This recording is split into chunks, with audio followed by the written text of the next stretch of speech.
concocté par Binge Audio.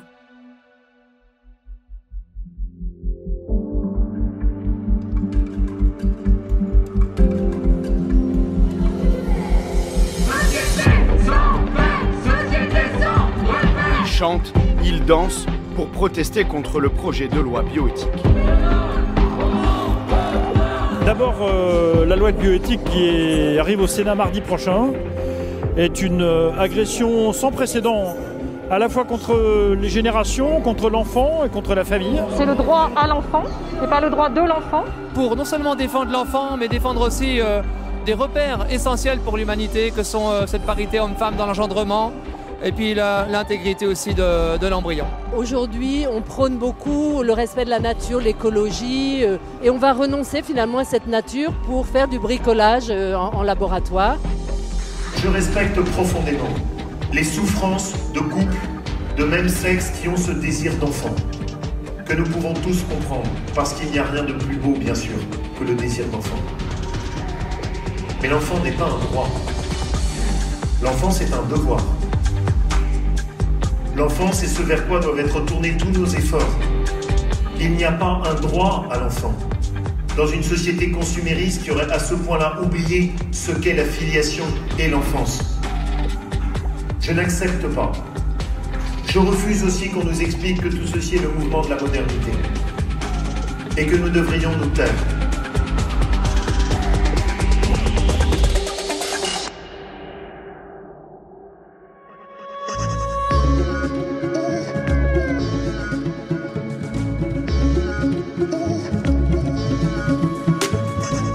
Puisque la PMA existe depuis 40 ans en France, sans poser trop de soucis à personne.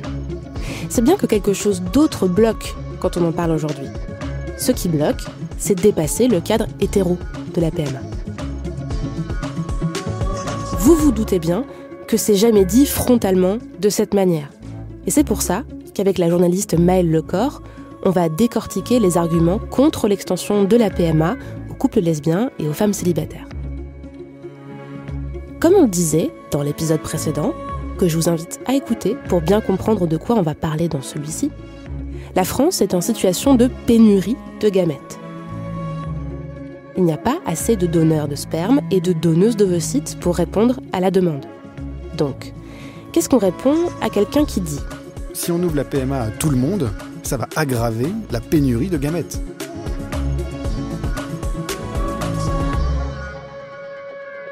Alors, ceux qu'on dit déjà que penser ça, c'est lesbophobe et misogyne, mais non, on va pas dire ça comme ça. Mais non, bah, déjà, il faut pas accuser les femmes célibataires et les couples de femmes de créer une pénurie, en fait, vu que la pénurie, elle est déjà là. Donc, ce qu'il faudrait, au lieu de dire n'ouvrons pas la PMA à plus de personnes, ça va creuser un déficit. Et si on disait plutôt améliorons l'accès aux dons, améliorons la communication auprès des donneurs et des donneuses potentielles, faisons en sorte qu'il n'y ait plus un tel écart entre le besoin de gamètes et le nombre de gamètes, en fait. C'est plutôt ça qu'il faudrait se dire aujourd'hui, c'est-à-dire pourquoi tout le monde dit « Ah, bah, le don de gamètes, c'est super, c'est génial, c'est altruiste », mais en fait, pourquoi on ne le fait pas, en fait ? Pourquoi c'est si compliqué ? Pourquoi il n'y a pas d'information dessus ? Pourquoi on n'est pas sensibilisé à la question ? Pourquoi c'est pas plus valorisé ?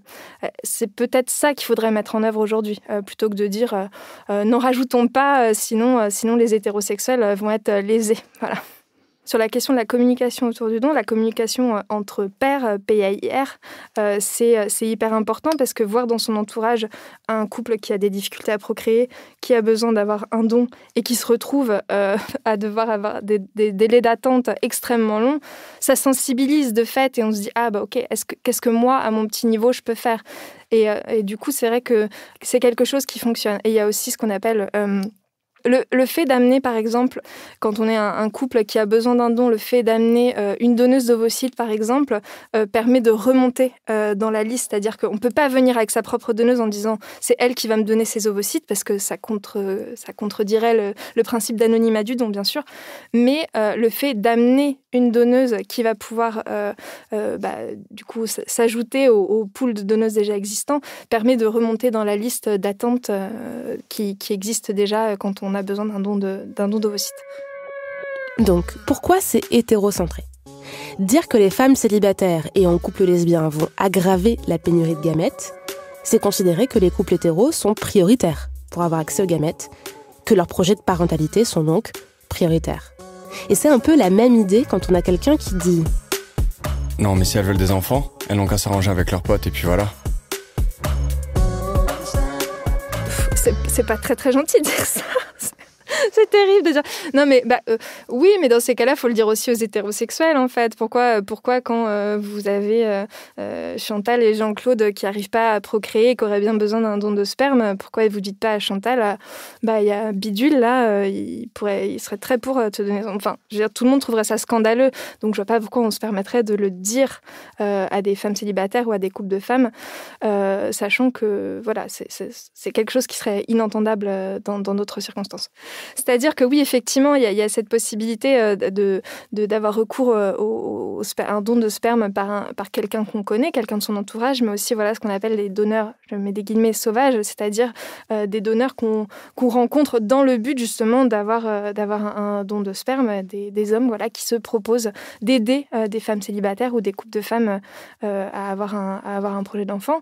C'est quelque chose qui est possible, qui se fait. Il y a toujours ce risque derrière cette personne, cet homme, puisse reconnaître l'enfant et une volonté de voir son rôle, pas son rôle de géniteur du coup, mais un rôle paternel reconnu. Et dans ces cas-là, s'il en vient à faire cette reconnaissance de filiation, derrière la mère sociale, elle n'a plus rien. C'est-à-dire qu'il n'y a plus de recours derrière. Donc, parce que la filiation aujourd'hui, elle se fait, elle est à deux. Elle ne peut pas être à 3 parents ou à 4 parents. Voilà, elle est limitée et elle est fondée sur l'altérité sexuelle. Donc voilà, sachant que si la mère biologique est reconnue, si le donneur se manifeste et veut être reconnu comme le père, entre guillemets, de l'enfant, il peut le faire, en fait. Rien ne s'y oppose. Pourquoi c'est hétérocentré ? Considérer qu'un donneur, s'il le souhaite et s'il entreprend la démarche, peut prendre la place légale du deuxième parent, c'est impensable quand on parle d'un couple hétéro. Parce qu'on est plutôt d'accord sur le fait que être parent, ça dépasse quelques spermatozoïdes. Mais vous voyez l'idée. Qu'est-ce qu'on répond à l'argument suivant ? Non, mais permettre à une femme seule de devenir mère par PMA, c'est encore créer des foyers de femmes seules précaires. C'est une remarque qui est intéressante. Là-dessus, il faut faire une distinction entre, d'un côté, la monoparentalité et la maternité solo. C'est-à-dire que la question de la maternité solo, c'est une question qui a été étudiée par une sociologue qui s'appelle Dominique Mel et qui, justement, fait vraiment ce lien entre le fait d'avoir un projet d'enfant quand on est une femme seule, de se projeter dans la parentalité sans vouloir être en couple et, voilà, et d'avoir l'envie de devenir mère sans que le couple soit une condition à ça. Donc distinguer la parentalité de la conjugalité. C'est pas forcément un renoncement au couple, mais c'est cette idée que le désir d'enfant ne veut pas être conditionné par le fait d'être en couple avec un homme. Et de l'autre côté, la monoparentalité, on a d'un côté voilà, cette idée que c'est un projet d'enfant seul, et de l'autre côté que la monoparentalité, c'est le résultat d'une séparation, d'un divorce, d'un décès, dans certains cas, qui fait qu'un parent se retrouve parent isolé, parent seul, à élever des enfants, et qui effectivement, là, dans ces cas-là, on a une question de précarisation du parent seul.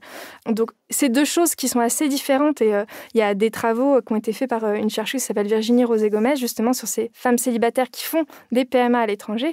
Et elle a bien vu, en rencontrant ces femmes-là, en échangeant avec elles, en recueillant leurs paroles, que c'est des femmes qui se préparent psychologiquement, socialement et financièrement aussi à l'accueil de cet enfant et à élever un enfant seul. Ça ne veut pas dire évidemment que élever un enfant seul, c'est facile. Ça ne veut pas dire que c'est une partie de plaisir. De toute manière, être parent, ce ne sera jamais une partie de plaisir. Mais en tout cas, elles sont préparées à ça et ça fait partie d'un projet, en fait. Donc voilà, parler que ça va créer des foyers précaires, c'est pas complètement vrai. Et en fait, sociologiquement, on a vu que effectivement, c'est pas la même chose que d'être une mère séparée, une mère seule suite à un divorce, que d'être une mère seule qui a créé ce foyer à elle seule avec son enfant et qui a mené ce projet seul.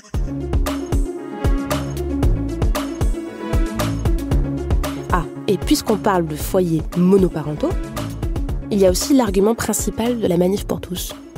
Non mais là, on est en train d'ouvrir la porte à des PMA sans père, hein. C'est le monde à l'envers. Oui, les PMA sans père. Bah oui, non mais comme si le père était une garantie de bien-être ou d'équilibre ou d'une famille stable. Voilà, c'est la question de la PMA sans père. Elle joue sur une confusion entre ce qu'est un père, donc un rôle parental auprès d'un enfant, et un géniteur et un donneur, et qui, dans certaines familles, c'est pas la même personne en fait. L'expression PMA sans père, c'est un élément de langage créé par la Manif pour tous, donc qui est une organisation homophobe qui a milité contre le mariage pour tous, qui milite à l'heure actuelle contre l'ouverture de la PMA. Donc c'est d'un côté très insultant vis-à-vis des femmes seules, des couples de femmes. C'est insultant envers toutes les personnes aussi qui ont grandi sans père et qui ne l'ont pas forcément mal vécu et qui se sont construits en tant que personnes sans cette figure-là. Qui avaient peut-être aussi d'autres figures autour d'elles qui n'étaient pas des pères mais qui étaient tout aussi présentes et qui les ont aidées à devenir des adultes épanouis. C'est aussi insultant vis-à-vis des couples hétéros qui ont fait appel à des dons de gamètes. Cette question de PMA sans père, c'est une négation en fait de toutes les familles qui rentrent pas dans le cadre papa, maman avec des enfants en fait. Et aujourd'hui, c'est beaucoup de familles en fait. On n'est plus du tout sur ce cadre normatif de la famille nucléaire qui était un homme, une femme, des enfants. C'est pas pour dire c'est mort, c'est dépassé, ça n'existe plus. C'est juste que la réalité aujourd'hui, c'est pas une famille, c'est des familles qui sont sur des configurations différentes, qui se construisent différemment. Et et cette question de la PMA sans père, elle est juste, terriblement insultante pour tout un tas de familles. Et c'est pas juste une question, ça se limite même pas aux femmes seules et aux couples de femmes.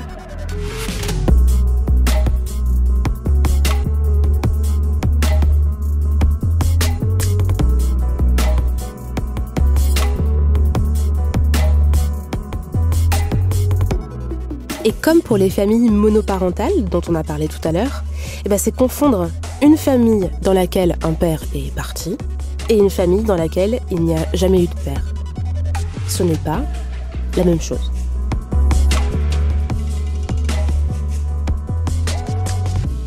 Alors, qu'est-ce qu'on répond à quelqu'un qui dit « Non mais la PMA, c'est une méthode médicale quand il y a infertilité.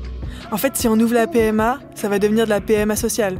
Pour avoir des enfants à la demande, comme ça. » Déjà, la PMA, elle n'est pas faite pour régler des problèmes d'infertilité, en fait. Elle est faite pour contourner les conséquences d'une infertilité.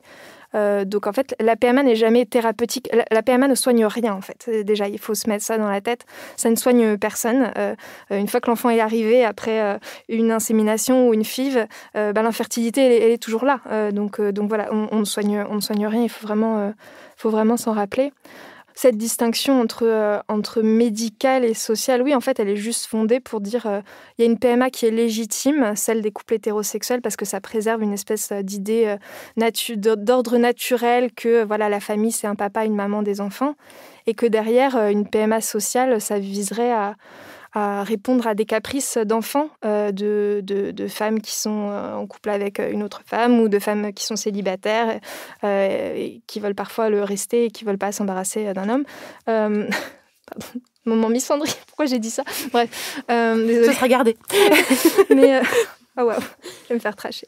Mais non, c'est juste fait pour faire un distinguo, pour dire il y a une PMA qu'on veut reconnaître comme légitime, et du coup qu'on pourrait rembourser, et puis de l'autre, une PMA qui est celle des gens qui font pas d'efforts, mais qui veulent quand même des familles, qui veulent pas se soumettre à l'ordre naturel de l'hétérosexualité, mais qui veulent le beurre et l'argent du beurre, on va dire. Et bien sûr, je caricature à fond, hein, qu'il n'y ait pas d'ambiguïté, c'est pas du tout ce que je pense, mais voilà, c'est vraiment cette distinction, elle est fausse de base, parce que de toute manière, la PMA ne soigne rien. Donc, on ne peut pas parler d'une PMA médicale et d'une PMA sociale, en fait, ce serait un abus de langage. Et surtout, dans les couples hétéros qui font appel à des FIV ou des PMA en général, il y a aussi une partie, en fait, de ces hétéros-là qui ne sont pas, en fait, réellement infertiles ou stériles, parce qu'on n'explique pas leur incapacité à procréer. C'est-à-dire qu'il y a pour une partie de ces couples qui ont accès à des inséminations, à des FIV, on n'a pas diagnostiqué médicalement d'où vient leur infertilité ou leur stérilité. C'est juste que, au bout de tant d'années à essayer d'avoir des enfants de manière naturelle, de tant de tests pour essayer de trouver d'où ça vient, on n'a juste pas trouvé. Donc en fait, c'est ce qu'on appelle des infertilités idiopathiques. Elles n'ont pas de cause connue. Ces couples-là, une fois qu'on a fait tous les tests possibles et imaginables, on leur a pas dit « rentrez chez vous et essayez quand même ». On leur a dit, OK, bon, on vous oriente vers un parcours de FIV parce que c'est ce qui semble le plus adapté, etc. Donc, à partir de là, si jamais on crée un double guichet de remboursement, c'est-à-dire d'un côté, un remboursement pour les couples qui ont une infertilité prouvée ou une stérilité prouvée médicalement avec un petit papier, etc., vous avez accès à la PMA. Et de l'autre côté, un autre guichet pour les autres, c'est-à-dire qui n'ont pas d'infertilité ou de stérilité prouvée, on y trouvera aussi des hétéros d'une part. Et en plus, de l'autre côté, qui nous dit que dans un couple de femmes, il ne peut pas y avoir de femmes avec des problèmes de stérilité ou d'infertilité, j'en sais rien, une endométriose d'un côté et des trompes bouchées de l'autre, en fait, ce couple de femmes pourrait aussi avoir accès à la PMA. Donc on ne peut pas fonder juste la question de l'accès à la PMA et du remboursement sur une base d'infertilité, stérilité. En fait, ce serait injuste pour tout le monde. Là, on parle de remboursement parce que dans le texte actuel, en fait, est prévu le remboursement de PMA pour tout le monde, mais a été évoqué dans les débats le fait que ça ne le soit pas, en gros. Tout à fait. C'est un argument qui est régulièrement revenu à différentes étapes des premières et des secondes lectures. Il y avait, dans l'opposition justement à l'ouverture, disons qu'il n'y avait plus de possibilité de s'opposer frontalement à l'ouverture de la PMA aux couples de femmes et aux femmes célibataires. Donc on s'est dit, on va trouver autre chose. Remboursement. Disons qu'on rembourse les hétéros, on ne rembourse pas les autres. Voilà, c'est une manière de dire on est contre, mais sans pouvoir prolonger encore pour 7 ans, 8 ans jusqu'à la prochaine révision des lois de bioéthique, cette interdiction à toutes les femmes. C'est discriminatoire en fait. C'est tout simplement discriminatoire, c'est-à-dire que même le Conseil d'État a dit que c'était pas possible en fait de faire un double guichet, un accès différent en fonction de l'orientation sexuelle ou du statut marital des demandeuses. Donc à partir de là en fait la question ne devrait même plus se poser en fait. On peut pas recréer une discrimination alors que le texte va déjà enlever une en fait. Non, mais on va quand même pas mentir aux enfants, on peut pas naître de 2 femmes. Ce qui est très drôle, c'est que la question du mensonge, de la fiction autour pas forcément de la PMA, mais en tout cas du don de gamètes, clairement, on peut pas mentir aux enfants quand on est un couple de femmes, en fait. C'est-à-dire que la question du don, la question de l'histoire autour de la naissance de l'enfant, elle est transmise, en fait. Elle est transmise dès le départ, à hauteur d'enfant, avec des mots choisis, etc. Donc, les femmes célibataires et les couples de femmes, globalement, ne mentent pas déjà à leurs enfants. Par contre, au niveau des couples hétérosexuels qui y ont accès, au départ, on n'a pas incité du tout à évoquer ces questions-là avec les enfants nés du don. C'est-à-dire, au contraire, il était plutôt question de dissimuler le recours au don. Il y a eu une incitation à ne pas évoquer cette question-là, notamment qui était en plus entretenue par ce qu'on appelle l'appariement, c'est-à-dire que quand un couple hétérosexuel a recours à un don de gamètes, admettons qu'on a recours à un don de sperme, on choisit un donneur de sperme qui va correspondre physiquement au futur père de l'enfant. Donc à partir de là, on a aussi mis des ingrédients qui permettaient d'entretenir cette fiction, on va dire ce mensonge en fait, pour faire en sorte qu'il n'y ait pas de révélation. Vu qu'on a aussi dramatisé de fait les choses, en fait, on en a fait un enjeu grave. Et à partir de là, le mensonge, il n'est pas forcément du côté des couples de femmes ou des femmes célibataires, il va plutôt être du côté des couples hétérosexuels qui ont eu recours au don.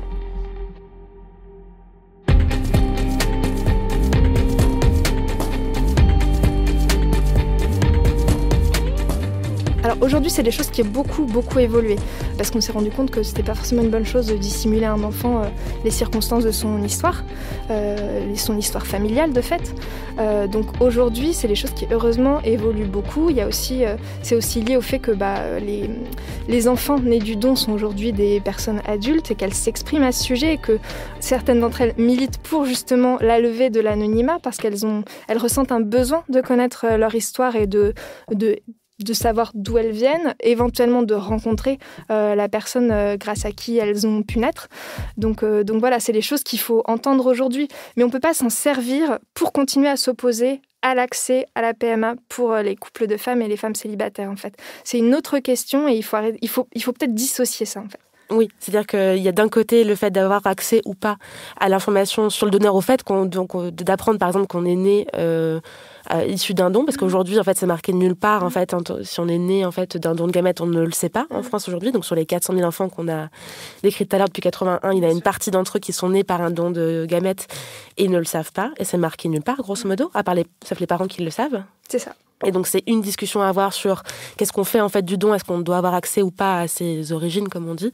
Sauf que c'est là réintroduit dans le débat sur la PMA pour s'opposer à une ouverture. En gros, c'est ça. Complètement. C'est-à-dire que dans toutes les révisions des lois de bioéthique, on a continué à garder ce principe. On n'a pas touché à ce principe d'anonymat.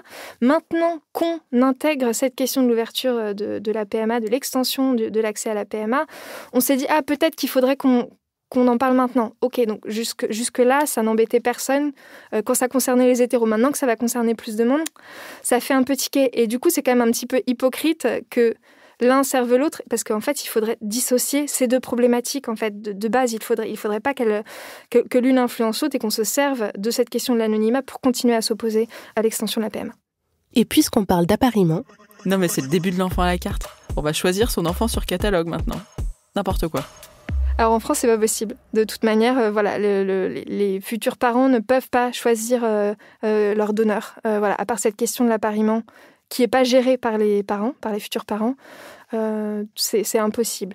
Ce qui se passe dans certains pays à l'étranger, par exemple au Danemark, où il y a effectivement des banques de sperme internationales, il est possible, effectivement, en allant sur le site internet de Cryos ou de la European Sperm Bank, d'avoir accès à une forme de catalogue. On va utiliser le mot, effectivement, pour trouver un donneur qui corresponde à certains critères, que ce soit des critères physiques, que ce soit ses passions dans la vie, ses hobbies, son métier, etc. En France, le principe de gratuité du don n'est pas remis en question déjà d'une part.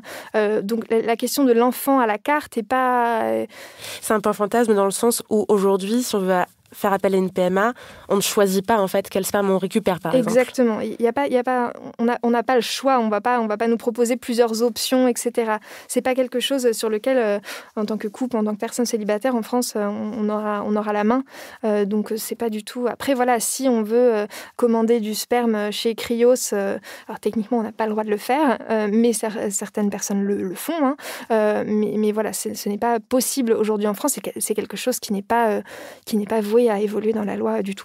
Ça n'a jamais été abordé et ça n'a jamais été en discussion, histoire de casser un peu le mythe du truc. Non mais complètement, c'est du pur fantasme. C'est vraiment pour l'instant. Moi, j'ai pas de boule de cristal, donc je sais pas. Peut-être que dans 30 ans, plein de choses vont évoluer et on remettra ça en question, etc. Mais en tout cas, pour l'instant, dans la loi, la Manif pour tous brandit des questions de commercialisation du corps humain, enfant à la carte, enfant objet.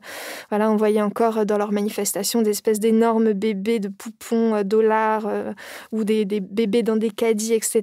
Pour parler d'une espèce de marchandisation du corps humain, marchandisation de l'enfant, etc. On est vraiment en ce qui concerne la loi en France, sur la législation autour de l'assistance médicale à la procréation, on n'est pas du tout sur ces questions-là, vraiment. Donc il faut vraiment temporiser un peu tout ça.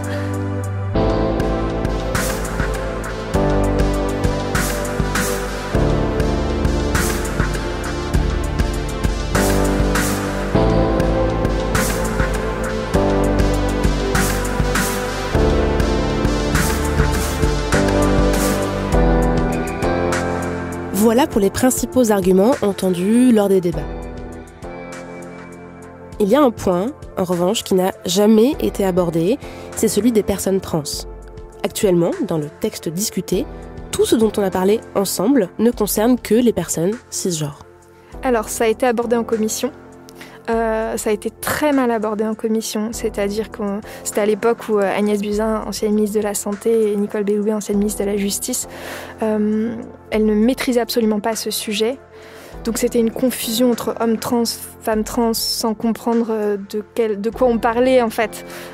Et du coup, ça montrait aussi surtout une sorte de mépris vis-à-vis de ce sujet, comme si ça concernait personne et qu'il n'y avait pas lieu d'en parler dans le cadre de ce projet de loi et dans le cadre de cette révision-là. Donc effectivement, pour ce qui est de la question des personnes trans, que ce soit en termes d'accès à la PMA, mais aussi en termes d'accès à l'autoconservation des gamètes, c'est quelque chose qui a été complètement évacué. C'est très dommage parce qu'il y avait vraiment une occasion de faire une loi un peu dégenrée, c'est-à-dire on passait de la PMA est accessible pour un couple composé d'un homme et d'une femme. Là, on passe aujourd'hui, on va passer, je l'espère dans les mois à venir, vers une loi qui dit que toutes les femmes peuvent avoir accès à la PMA. Il aurait été possible peut-être de parler de personnes pour faire en sorte que, par exemple, un homme trans qui biologiquement, physiologiquement produit des ovocytes, peut porter un enfant, ça aurait été intéressant de parler de personnes pour que cette personne, cet homme trans, puisse avoir accès aussi à la PMA. Donc c'est une occasion loupée d'aborder la question des parents trans, parce que tout comme les familles homoparentales composées de deux mamans existent déjà, les familles composées de parents trans existent aussi.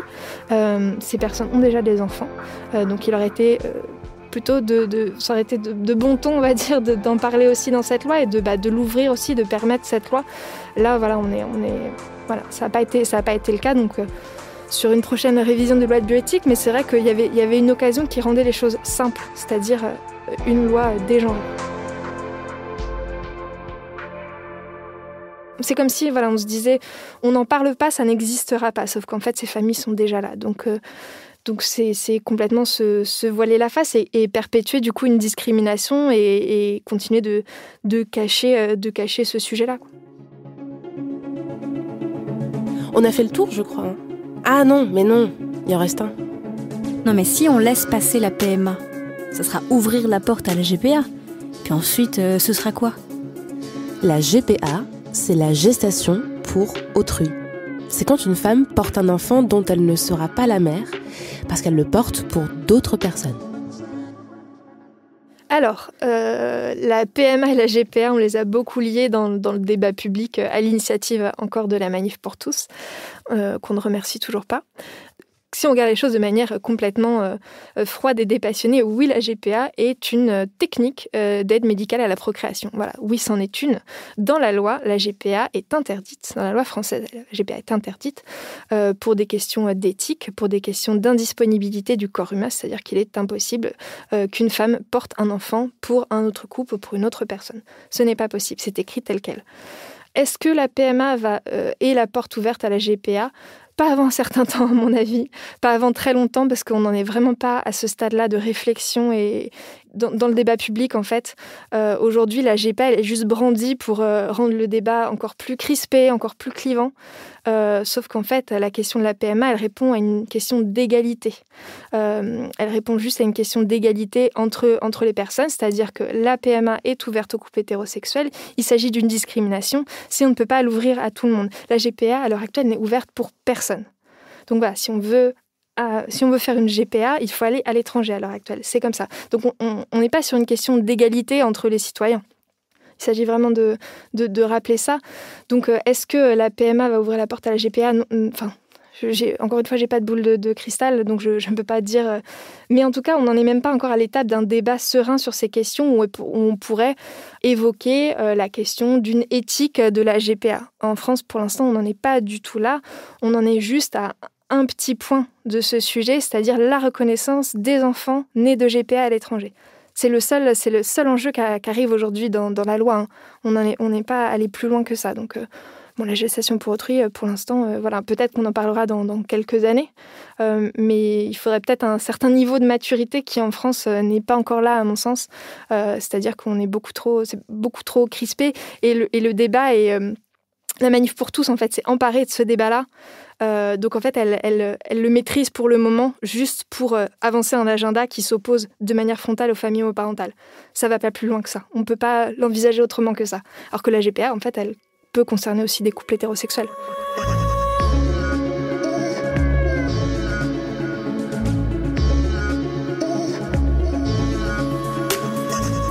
Pour finir cet épisode, j'aurais vraiment aimé vous donner rendez-vous.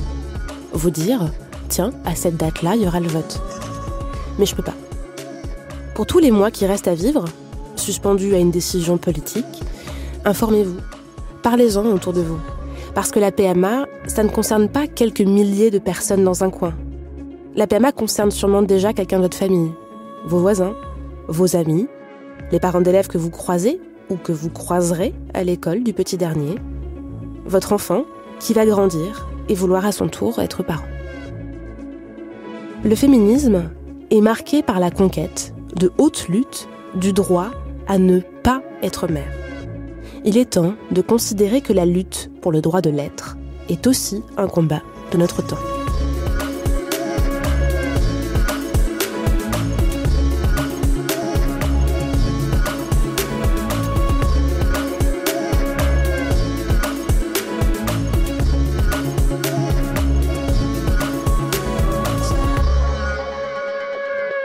Camille est née d'une FIV entre mes obsessions, le talent de Solène Moulin à la réalisation, la rigueur de Diane Jean et Lorraine Bess à la production, le tout dans le laboratoire Binge Audio.